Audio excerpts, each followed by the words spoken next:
All of us have expectations. We have expectations about how our lives should go or how life should work. We have expectations for how other people should treat us.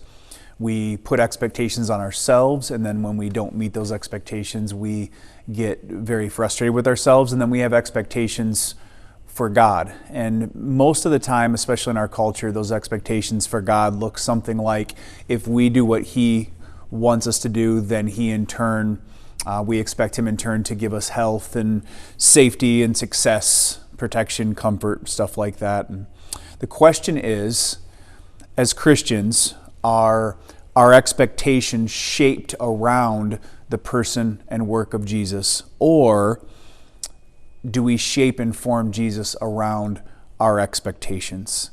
Advent is all about looking back on Jesus' first arrival. God came in the flesh. He came to earth. He became one of us. Advent is all about looking back in that.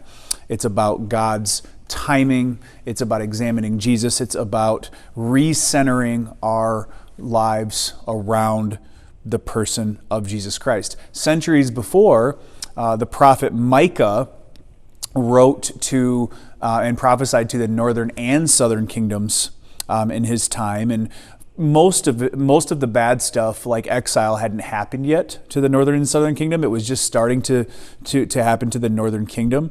And Micah is prophesying, and he prophesies in cycles as you read through Micah: bad news, good news, bad news, good news. So he'll say things like, you will eventually be exiled. A more powerful nation will come in and overpower you and exile you, and God's going to allow that because of your disobedience and sin. But one day God is going to raise up a Messiah who is going to bring peace not just to Israel, but on earth. And it says specifically in Micah 5 that He, this Messiah, will be our peace. Centuries later, Jesus did come to earth, and He did come to bring peace the first time. But as we see in the Gospels, Jesus came to bring peace with God for us. He came to achieve peace with God by living the life we were meant to live and then dying the death that we were meant to die on the cross by trading places with us. One day, Jesus will come a second time. He will come back, and when He comes back, He will bring and establish true peace, holistic peace on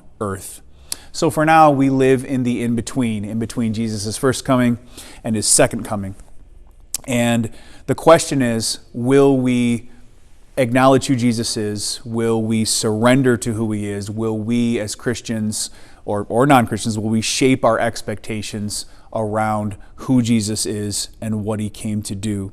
Will we recognize that, as Jesus says, in this world you'll have trouble, but fear not, for I have overcome the world? Will we recognize as Christians that we will have many difficulties in this life, but that God is going to be present with us, and He's going to be working, active, building His kingdom and using us to do it? And so in your small groups, I would love for you to discuss expectations that you tend to have for others, for yourself, for life, and for God. And then, of course, talk about what it would look like as Christians if we learned how to shape our expectations around Jesus.